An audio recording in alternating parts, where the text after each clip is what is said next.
Butelevu ali ku Soul TV tukwaniriza enkyalero tuli mu program omunyo ku makya amanyize tusima Apollo omutestesi lomanzi wa program eno yenyini akalubira biri mugumu wakati mu munyo ku makya kubuza ko nti wasuseyo otya katusubire nti oli bulungi mu kitundu kino mwe tukutusizako ensonga z'ebyobufuzi ne tematema ne twongera n'okuleeta ababakwati b'akensonga ne bongera otunyonyola butya bwe bitambula erudda eyo ebyobufuzi kakasa nti byongera kunyinyiitira erudda n'erudda mu kibiina kya National Resistance Movement ekiri mu buyinza olwaleero tukimanyi nti lwe bagenda okulonda abakiise ku kakiiko aka police organ esingayo obukulu mu kibiina oba enkizo mu kibiina kya NRM ya Central Executive Committee embiranye nga bwe tuze tukutegezaako mpozi wandigamba nti eri ku second national vice chairperson owabakyala okuli Right Honorable Rebecca Kadaga ng'avuganya ne Honorable Pasis Namuganza erudde eyo biri bwe bityo mpozi n'ebifo ebirala bwe bityo ng'ekya second vice chairperson Eastern Region Honorable Mike Mukula mwajira okutunka ne Sanjetana Honorable mu mbeera eyo tujja kubikutuusaako mpola mpola nga bwe tugenda maaso naye ekikyali ku mimwa gy'abantu kyekya retired Colonel Dr. Kizza Besigye olunaku lw'eggulo bwe yavuddeyo n'alangirira nga bw'atagenda kwesimbawo ku kwata bendera y'ekibiina kya FDC mu kalulu akaddako aka 2021. Dr. Kizza Besigye obaolyawo ebigambo bye byagudde ku bannayuganda ne bannakibiina kya FDC nga tebabyetegekedde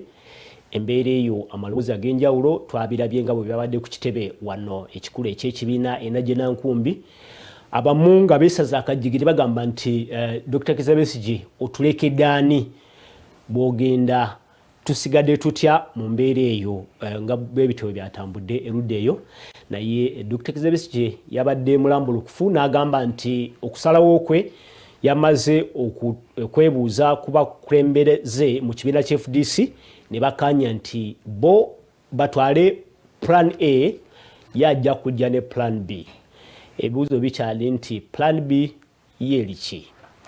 Ekyokubiri Dr. Kizza Besigye omusajja eŋŋwaŋŋuli abadde ayugumiza ekisawe ky'ebyobufuzi okumala gino emyaka 20 okuva lwe yayingira ku political scene 1999 awo okutuukira ddala kati nga tali mu kalulu nga teyetabye mu kalulu ka 2021 kinaabeera kitya erudda eyo opposition eneebeera ŋŋumivu nywevu obulyo nga tubadde tusuubira ebibuuzo bikyali bye butyo opposition teddeyo ku round table oba ku table okwetereeza na kulaba butya bwe bayitegekera akalulu ekibalo tekikyuse mu mbeera eyo kirungi nti mu studios maze okwegetebwako amyuka omwogezi w'ekibiina kya Forum for Democratic Change FDC bwana John Kikonyogo alinange mu studios sebo nkwaniriza ku Soul TV program omunyo ku makya. Amina mukama wange. Buza abatulaba ku Soul TV. Abatulaba mbalamusizza bonna gye muli nsanyusa nnyo okubeera ku TV yange naye muli baneiba bange ensula wano kumpi. Ekitundu kye mbaddemu emyaka gyange gyonna kuba nzija mu kibuga Kampala wakati wadde bwe banzaalira. Kyo muli baneiba mwajja mu kizungu. TV yokka eri mu kizungu mu Uganda. Amina. Ekyo kizungu yes. Sebo neyanza programu yammwe era mbala ekeeyo. Nembera ku TV nembadde zijja mmotoka nga mbalaba ku budi yange y'emmotoka.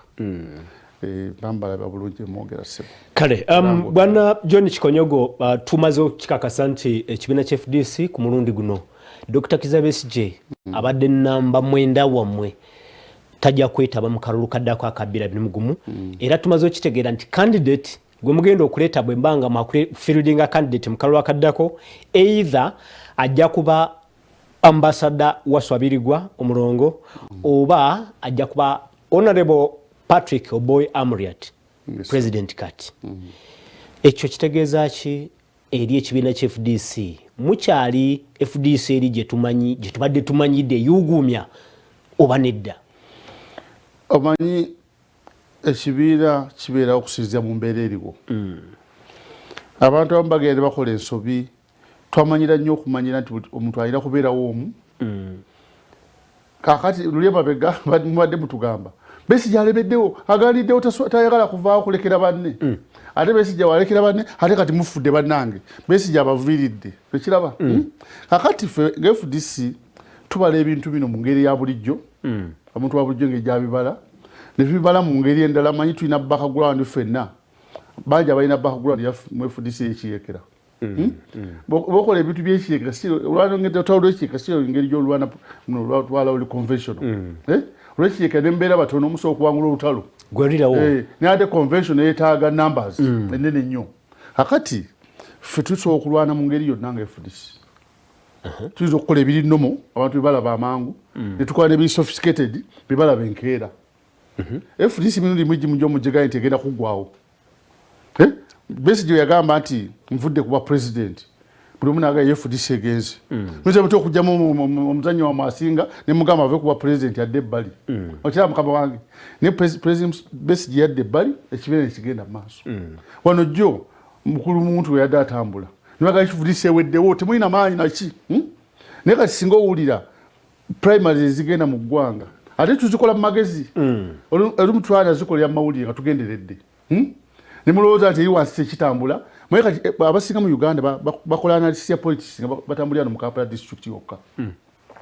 Kampala maybe ne part of Wakiso ne Sam Mukono. Gwe mutane gwe tufunye mu Uganda mwabakola analysis mukolera mu kitundu kino. Rest of Uganda mugikoze eki temugitunuulira. Kati tulina tactics. Tugende ebweru tumanyi kukola ki mu budde ki. Tunula olupapula olwa monitor lwasena tumanyi ndayo mu luteka gulutuna first page. Gitunulye first page. Kuliko ki?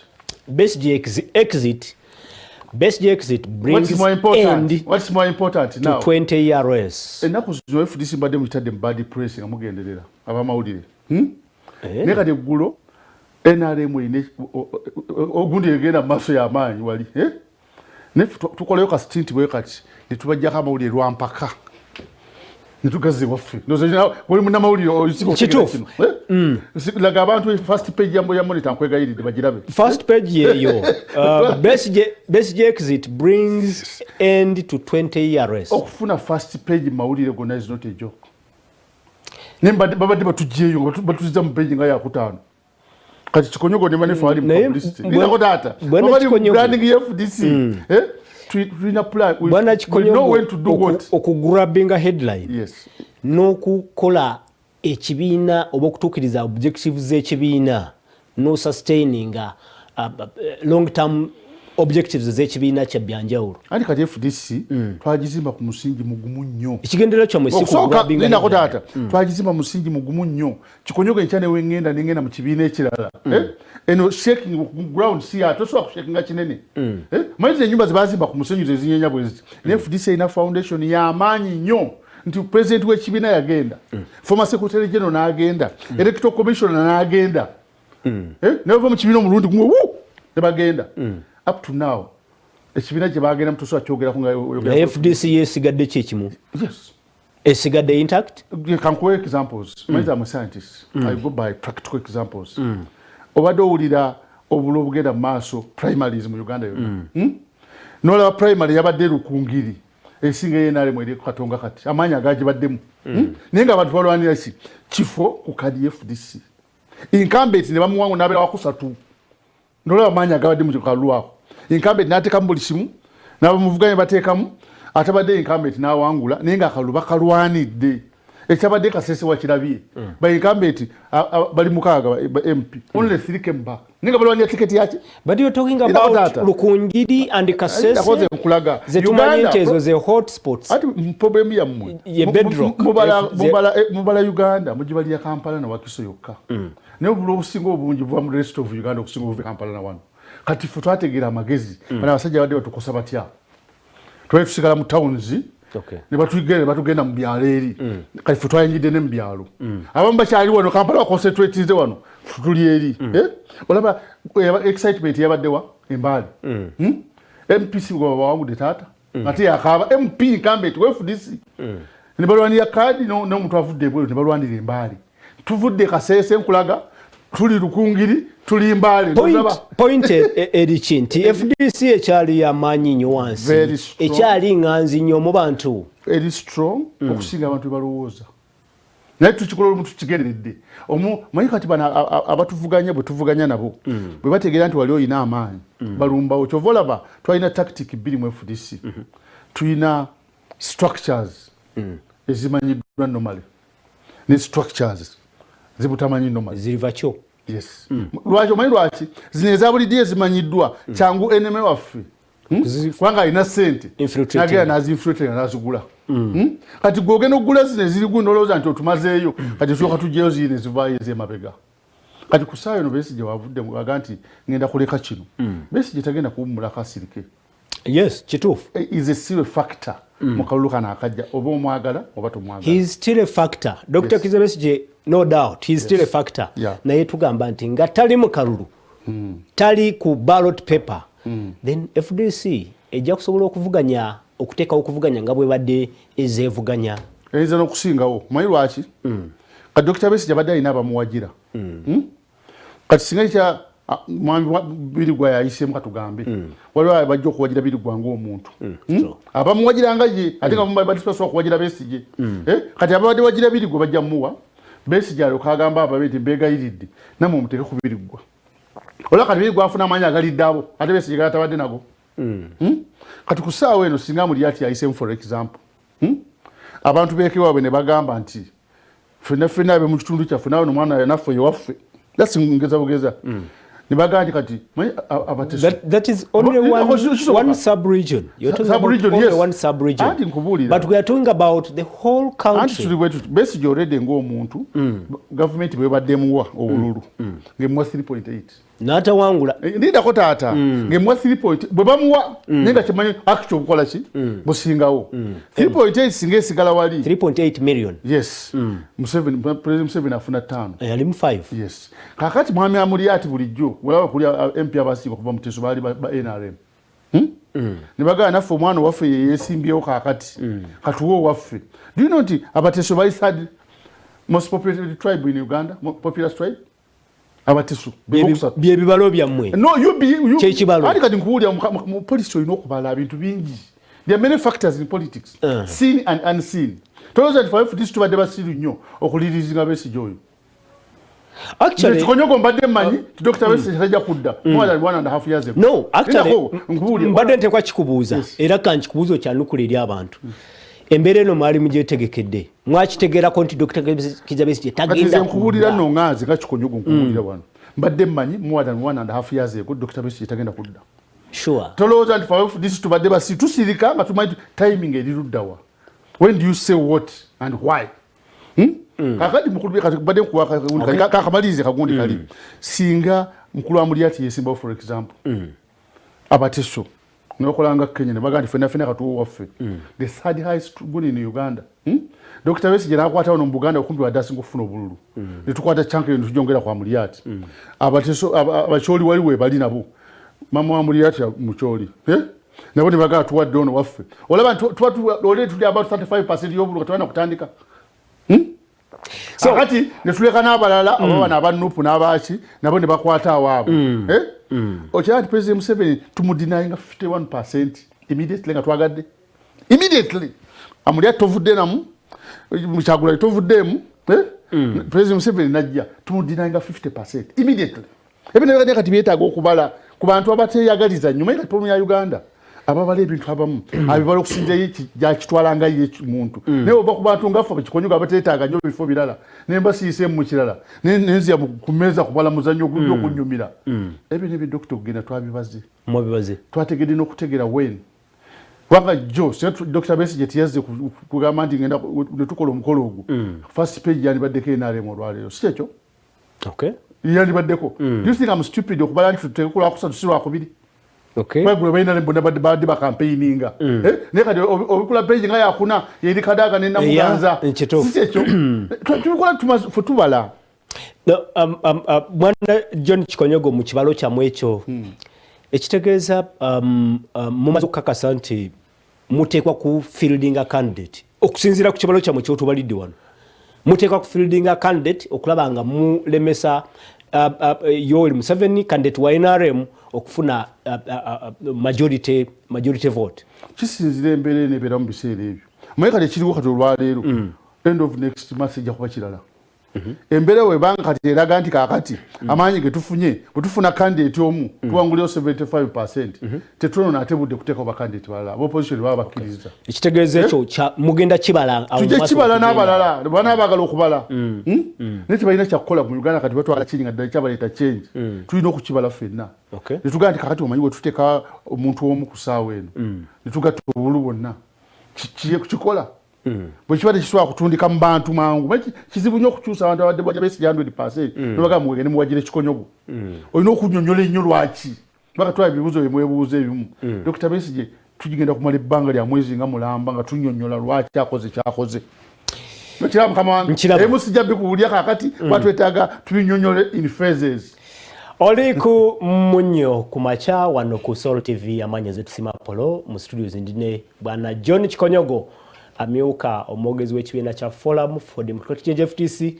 Twongera kutunula embeera nga bweri mu kibiina ekya FDC oboolyawo ne ebyobufuzi ebya opposition okutwaliza wamu oluvannyuma lwa Dr. Kizza Besigye omusajja abadde ayuguumya oba ayuguumiza platform y'opposition ne ebyobufuzi byonna okutwaliza wamu okumala emyaka 20 n'avaayo n'alangirira nga bw'atagenda kwesimbawo mu kalulu akaddako. Kitegeeza ki eri ebyobufuzi bya Uganda? Kitegeeza ki eri ekibiina ekya Forum for Democratic Change FDC? Tukomawo tugenda mu kumulamu tova ku mukutu.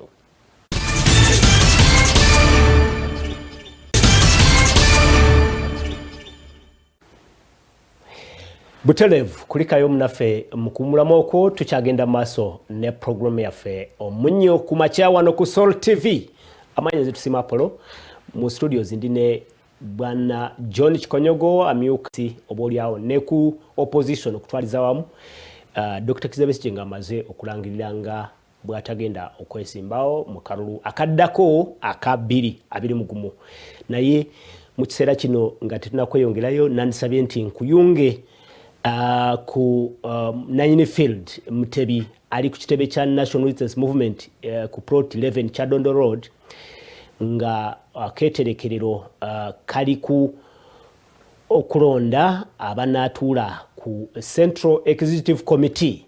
Katulabe kiki ekiri eyo then tukome mu studios tuongere kwetegereza ensonga z'ekibiina kya FDC na butya opposition bweyetegese okuyingira akalulu nga Dr. Kizza Besigye takaliimu. Bwana Mutebi oli live.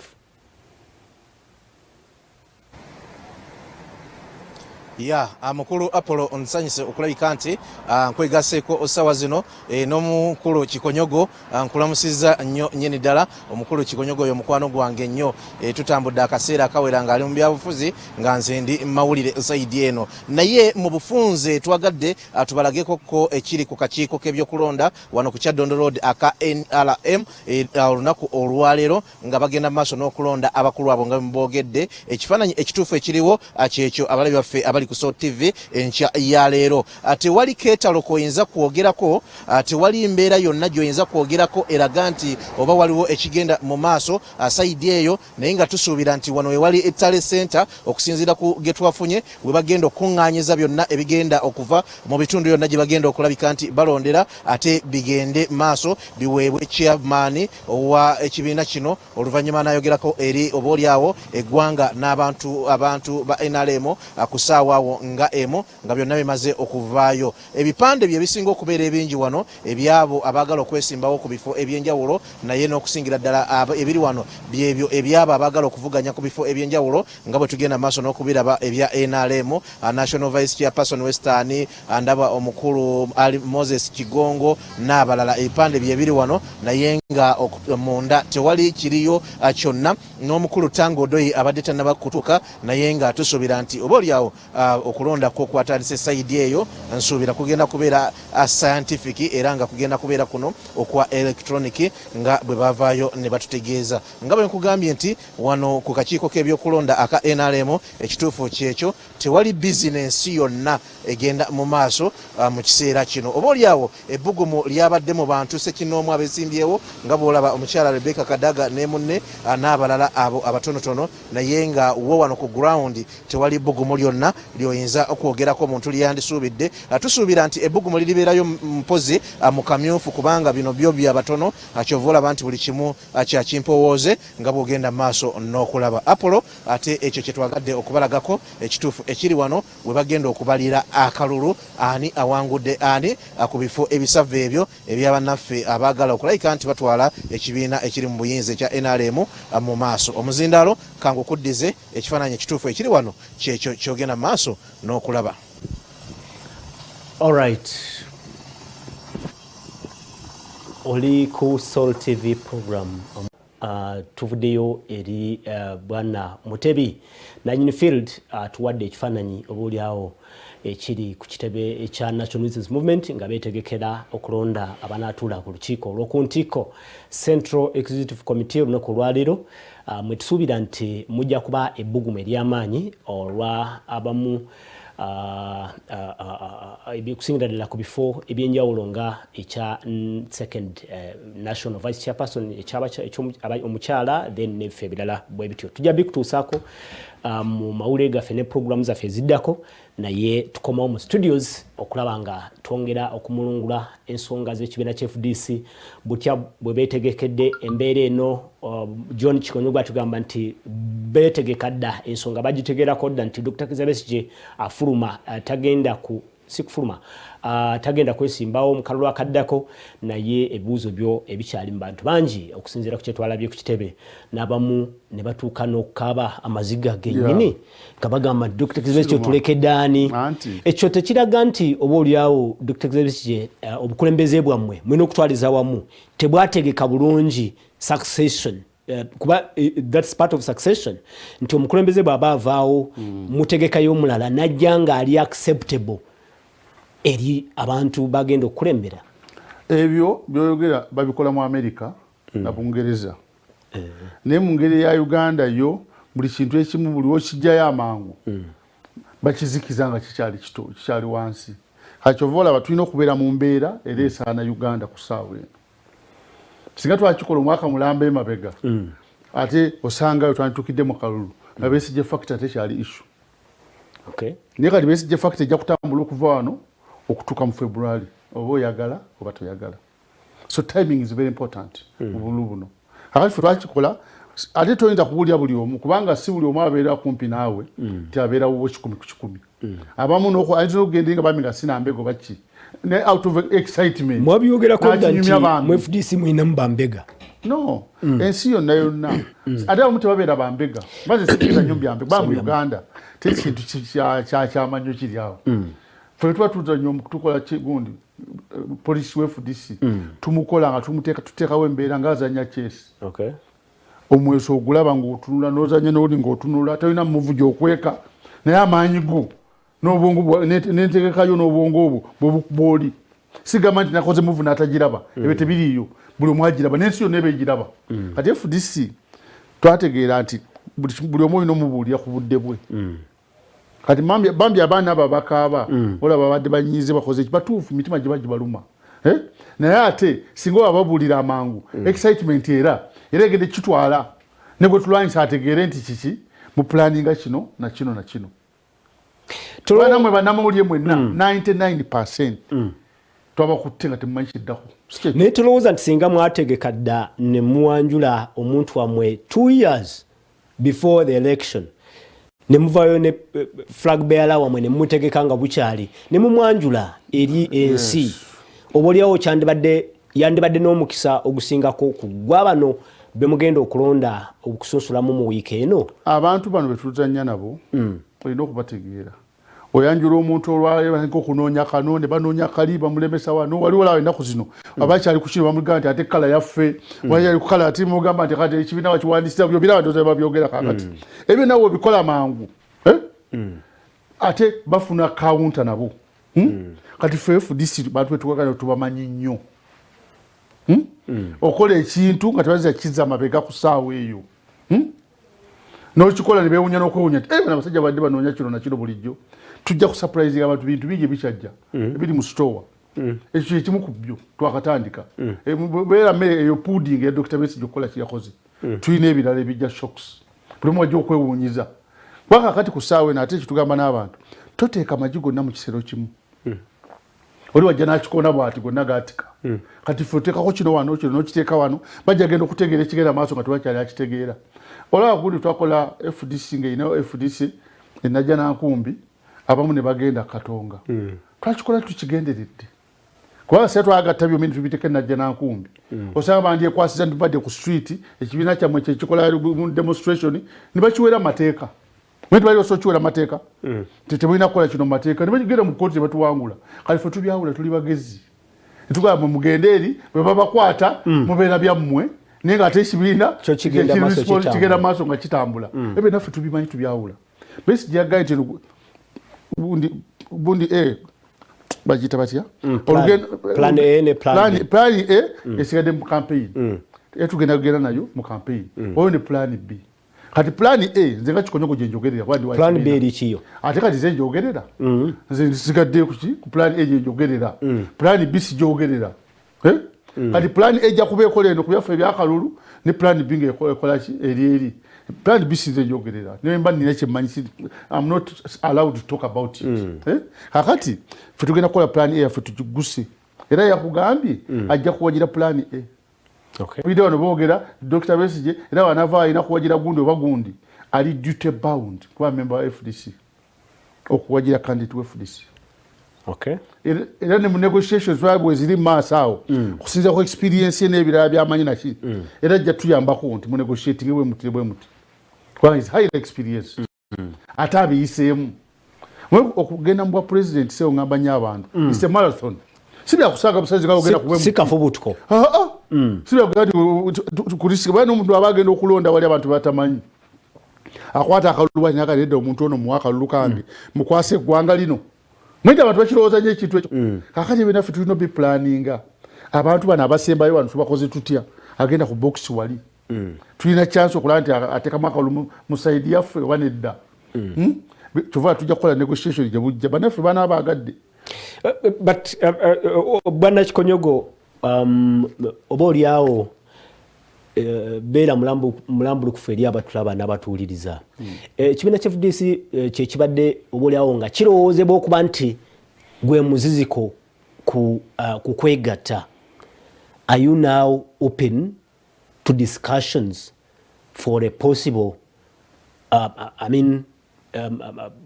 merger that will bring a joint candidate? Ekyo tukijja ku mutima twali tukirowooza obudde bwonna era tukibaddemu obudde bwonna naye twagala okuteesa n'abantu lwekyo twali tubagambe era zinakyogawo ne press conference nti buli omu saidi yasooka yeetegeke tugenda okuteesa naawe nga ne gurupu yo nejja kgenda naawe kirumanya okuteesa n'omukulembeze ate abagoberezi ne bagaanirayo tojja kulagira bantu bino bisu byakulagira olina okugenda n'abantu bwekyo olina oba preparing n'ogenda nabo noga nti batukkiriziganyizza nti kakati FDC tulina candidate bwekiri okulabirako ekiri extreme twagala aveemu tulekere candidate gundi wa FDC kati omanya ow'ekibiina ekirala bano aba FDC abakuwagira banaagenda naawe ogenda okuwagira candidate oba ojja genda wekka embeera eyo weri kati no twali tukituusemu one time abakulembeze baffe nga baga tugende maaso n'okuteesa mu TDA nga pateega TDA kusaawa esembayo gyetutwalayo ffe tetulabayo nekyabika vaayo kandidate waffe vaayo tetwatuke ku kiseera nga tulina okugyayo kandidate waffe kulempaka nti vaayo abakubuzaabuza naye era okumujja twali bakyamu ensi gyekiraba twali bakyamu bakama baffe osanga baali babirabye bulala nnyo nga waliwo ebalabye nga babazibya amaaso kakati ku ssaawa eno kinu yogende mu kintu ekyo omanyi ngenda n'abantu bange bonna ngenda nabajja kukitegeera si kyangu formations endala nga zetegese kati embeera eyo weeri bakati luli mbadde nkwegudde example luli abantu bali batukanyi mugende muteesi n'aba people power ojjukira nga tenakufuuka kibiina zeni kyali kizibu nnyo okuteesera people power kubanga luli wasanga bano bonna mbatekamwa bano baguli we buyaga yani tinkasimire bana abagatulibwa people power then singa FDC yakola ensobi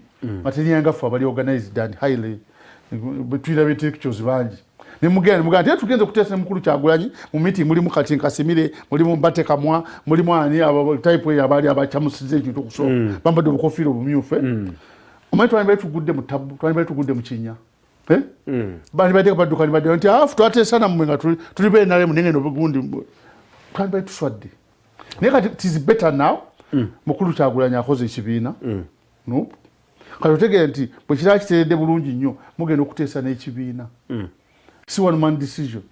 Okay. Kwa Dr. Besigye taswa tuforcinga gena kutesa na muntu mulala agena aina kuita structures z'ekibira tukiriziganya. Ekitegeza muri betegefu kati you are ready for an alliance. I'm not saying we are ready. We said it long time ago tetulina mutawana ku kintu kyonna kasa kibanga kitutwala maso fenna. Nesi kola alliance kusanyu sanje bali bakoze alliance ngatumaje tugenda tetuneje tulaga. Waliwo ne scenario eyokubiri. Erije nkugambi tuizo so tugandi kati for the time being obude butuyina tebutumala so katudayinga omusajja 50%. Okay. Otuna ujimudina ingira wano ngatukola gundi nga group endala tudde wabbali etekeka Iran tukoze tutya ku Iran nitumaji nga ku Iran nakyo kisoboka kwa kati tuyina plans ezisobola okutuusa ku kintu ekyo olaba nabana abakola gundi zonna zi sponsored by president enali musaidi ndoza ziri na gundi opinion polls techali aba president 750%. Techali olaba naze ziri gundi bazitadde mwaka teswa mu 50%. Kitegeza percentage ezo kuba iki eri wansiko kati muri mugwaffe Mwere tubita amuku chamuka uteka mawulire. Naye akadde ko we kali ekyo mukikozeko entegeka weziri bana Kikonyogo mwe muri mu kintu mwenyini. Kakase ensinti tutuse wano tuli ku kino katutuse ku kino obudde oboli obandi banga tebugenda baganya kola ebyo byonna ku mukadde kana kasigaddeyo. Uganda yensije nakasoko okulaba. Switching amangu mu mwezi gumu embera ne switching aneva nedda wano. Nebivamu oboli awo tebibera. Kiyamba baswitching amangu kati olaba bino bya COVID betwalimu. Compliance ogiraba nti mu Uganda yona yasobola okujja in less than a week. Buli muna agandi kati omulamu omunene tuli ku ki saving obulamu fenna. Buli muna agenda okusavinga ki obulamu. Ne ku saawa eno abantu bategera kati kumanyi kiyamba mirundi ebiri ekiri mu Uganda kakati. Either wajire embeera eriwo oba embeera eriwo kutami. Tewali ali mu middle. Musawo yogwe uli bulungi oba tuli bulungi. Kakati a vote either for President Museveni or against President Museveni. Kakati wano mwetegeko obulungi gwe mutaddewo yenna wana against President Museveni abatagala President Museveni bajja mu mwaka lulunga yasinze okuyita mu waggulu. It's obvious and easy to calculate. President Museveni ali wana alina percentage yoba katugende eri 40 60% eri wano mulimu gwammwe okola 60% no mugiteeka mutya mu box. That's very easy. That thing can be done in 1 month or 2 months. Only 2 months. Mama mwetegese. Kaloba shaking Dr. Besigye yakoze in 1 day. It is changing the thinking of the people in 1 day. At the end of the week bajja kubata so kubalanga Dr. Besigye time equation. Ribadde bambalia mu equation. Bana Uganda bakyusiza ekyo bakya kiriko nnyo. Dr. Besigye agalidde mu biki katalimu. Kwa mwene baki mbadde mutugamba. Simanyi lwaki ati bana Uganda kati ate abadde bagamba alemedde mu kisaawe. Alemedde mu agenda no daduli. Besigye agalidde mu biki kataliwo. Eyembera tugenda jibala mu wiki emwejja. Olaba ati kinaba kiriwo. Okay, mpozi nandi kusabye bwana John Kikonyogo yogereko ne ku bamemba bamwe abavaako mpola mpola ne embeera nga bweri mu kibiina kya FDC. Kakati lindako mu mbeera eno nga tulabanga gwe twandyogedde wadde simu na kibiina abamu ababiri bo bagenda Dapo Mweru yagenda Honorable Dongoto naye yalangirira ddanga bwatajja kutwala kadi yamu bwe batyo nga babadde bagenze ne n'abamu oboli awo ababadde nnyo batambulira n'ekibiina kya FDC nga omwogezi wa People's Government basazeewo ne bagamba nti nedda ffe tuzze side eno mu National Unity Platform ate mu kiseera kyekimu muviiriddwako omuteebi wamwe ow'amaanyi w'olulango. Kakati politics abantu bagere babalembeera olumu ati bagibala bulungi olandi bagibala bubi kati abamu ba FDC utwafunamu ekiwayi ekimu ekigenda negino omuntu ndoza awulira batandika n'okuwandika mwenda bannamawulire ba MP 28 bagenda agenda president ye n'omuntu and what have you bameka kati abatuuse bajje n'omuntu okuva mwakiranga endoza yakawezayo nga batano abava mu FDC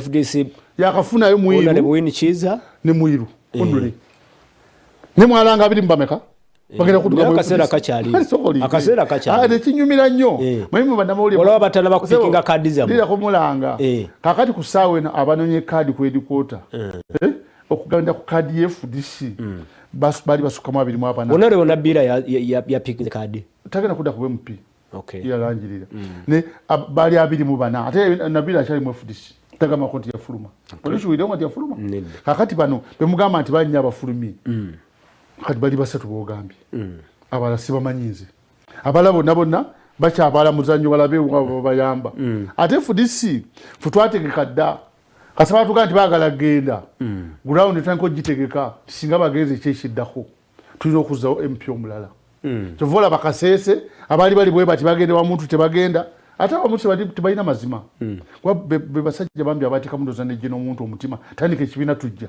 ndoza balabanga linda kwa Afrikana abalabanga we bali nabalabanga balonchinga immediately okulaunchinga up to now tebalina bagenda naye they are not fair n'omusisi omusajja akola ekibiina mugenda mwegattako aye ne mu withdrawinga kati abamu bagenda okulaba ndoza eri kiganya okupiikinga ne badduka abamu bagala kudda abamu basigadde wakati kati abafe tubagendako nga FDC tupreparinga ground gye bava kyova olaba twagenza okugenda ekaseesi bona abamu kwabwe gye baali bava ground kati bebegayirira tiketi yaffe kati abo mukulu mbajju yadde yegayirira tiketi FDC ne kwedikota yaliwo nange ne ground ne mugandi fa twagala mulala kati watulagala olintu yagala genda mukulu sentinere bwe kyabadde ndo osiga kifaananyi tukulaga yamanyi ekyalinga nzi nnyo abantu bakyetanira buli ano kumpewo naye ate tulabanga nope oba oliawo kati yeri mu kibalo bagambe bakaweza 17 kati 17 tulina 24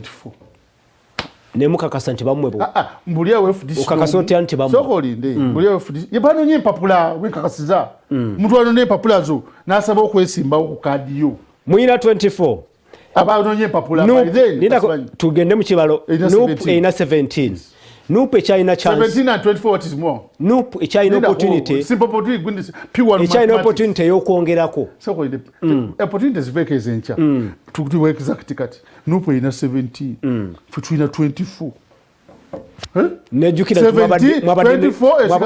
jukira mwabadde ne 37 something ati kali abala bonna atabo abali wakati abo tebana kutambula era bakudda waffe abamu kubbo tubaga ati ground ya mwina kubakola kikubasemba abo nabo nabesoti bola babani bano ne empapula ground negana negamba fete tukyayagala abekaseze bazinona ground negamba fete tukyayagala tuleeta bapya nkulagulira wano teri kibiina kigenda kusinga FDC ba member of parliament kiri opposition today oli kirabo liga kikonyogo wangamba FDC egenda kusigala nga yesinga ababaka abangi majority opposition in parliament wakati for FDC nga party chovola tulina we are different from other parties tetulwana kubera leader opposition assumption tisigasa uzijja kuchi tetulwani ya FDC ekyagitonzaawo sikufuna ba MP ba 50 banka ago bakina ba 10 ba 2 netulwana MP 2 nina kotata netulwana MP 2 ngena lemwe ina 2 nenga yetufuga waggulu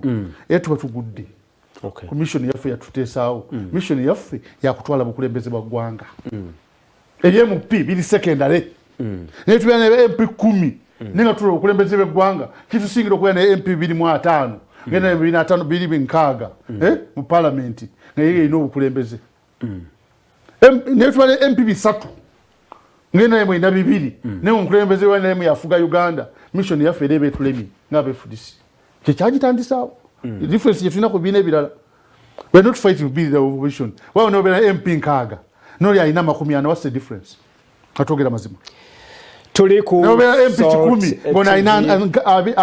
program omunyo kumacha manya zetu simapolon mu studio ziline amyuko omwogezi w'ekibiina kya Forum for Democratic Change FDC bwana John Kikonyogo twongera kwetegereza embeera nga bweri ku ludo l'opposition naye specifically ku kibiina kya Forum for Democratic Change ekiviiriddwako empagirwaga mu kalulu naye nga yakyaliwo agamba nti ajja kugenda maaso n'okulwanira ye kyalowooza oba kyagamba nti ye freedom ey'Abannayuganda naye okutwaliza wamu mu mbeera eyo.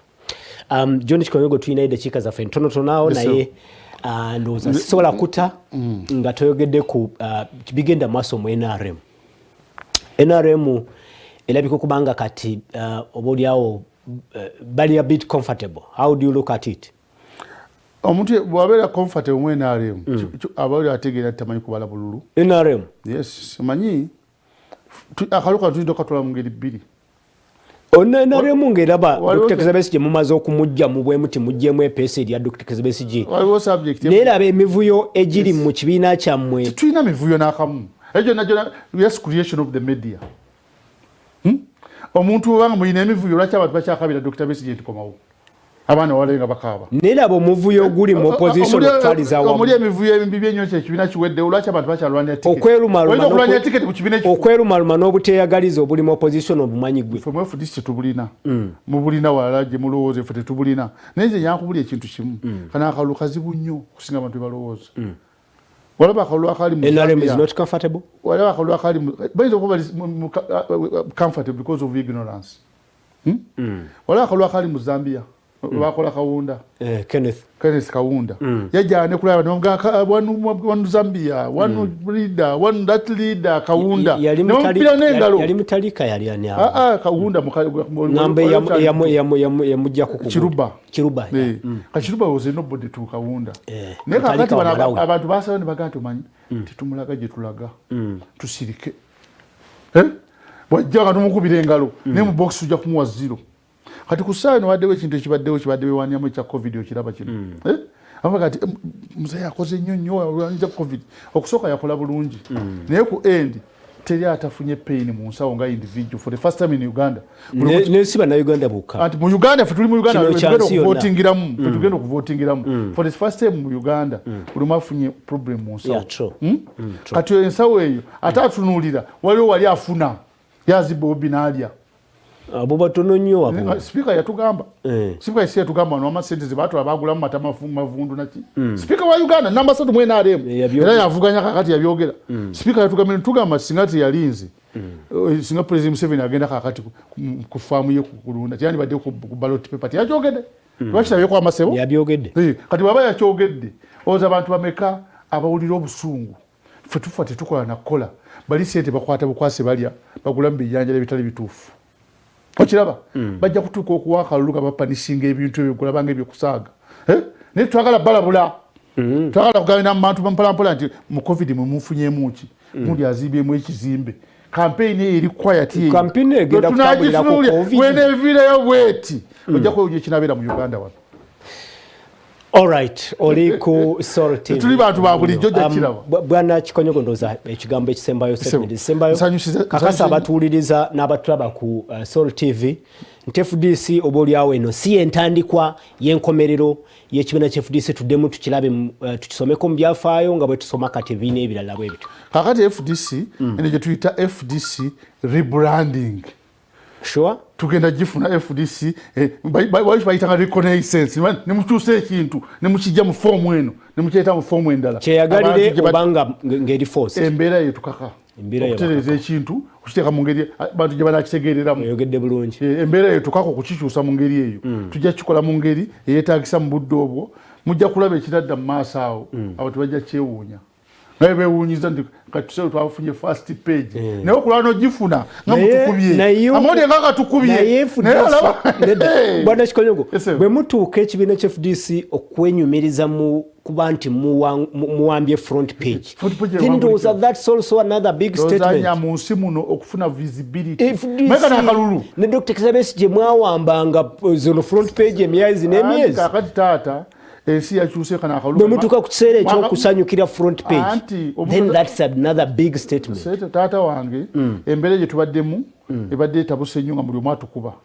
nga n'okufuna front page nga newosasula biliyoni tebagikuwa bano abantu are you going to sustain this? ati kakati for how long are you going to sustain this? Ndi mu this branding ye FDC ekyo twakikola nga tugenderedde tukikolerwa kusatu kwa satu twakikozerwa kusatu NMB yandibadde ekola bimuteko first page naiso chikola ku man. Is this not the start of the beginning of the end of FDC? Babera nga end yosewu bongera ku advertising then abako advertising abapeta balwadde bulwazi.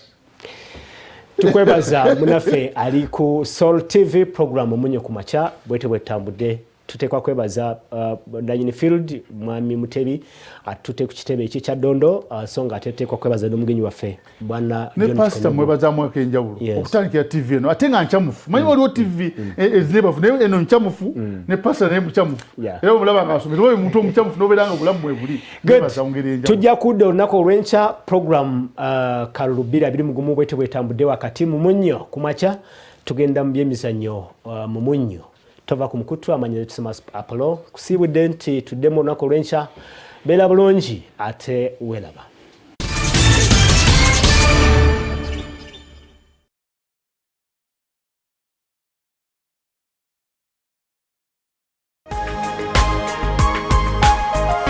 Soul Television, Femunyo.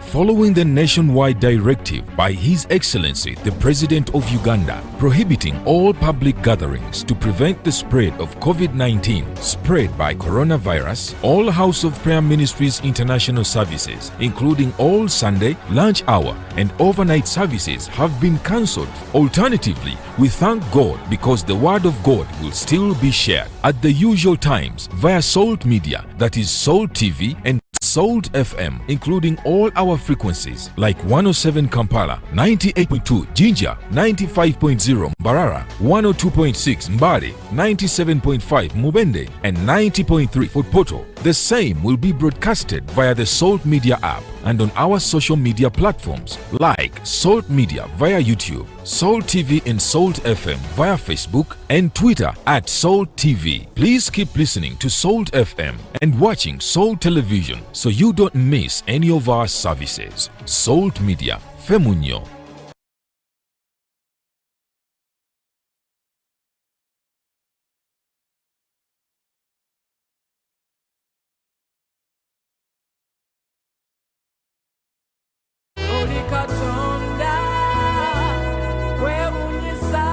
Bannayuganda kamba njulire engatto za Divine okuva mu Divine UG mpangazi ziwa emirembe ate nga zisoboka. Tulina engatto mu bika eby'enjawulo ez'abaami, ez'abakyala n'ez'abaana ate nga tulina ne sandals mu style zonna. Tokkiriza kumala gambala, yambala Divine otambule Divine. Divine UG tusange e Makerere Kikoni, Nanfumbambi Road okulinaana emmotoka ze Kanani wezikyukira n'ekireka ku Kinnawattaka Road.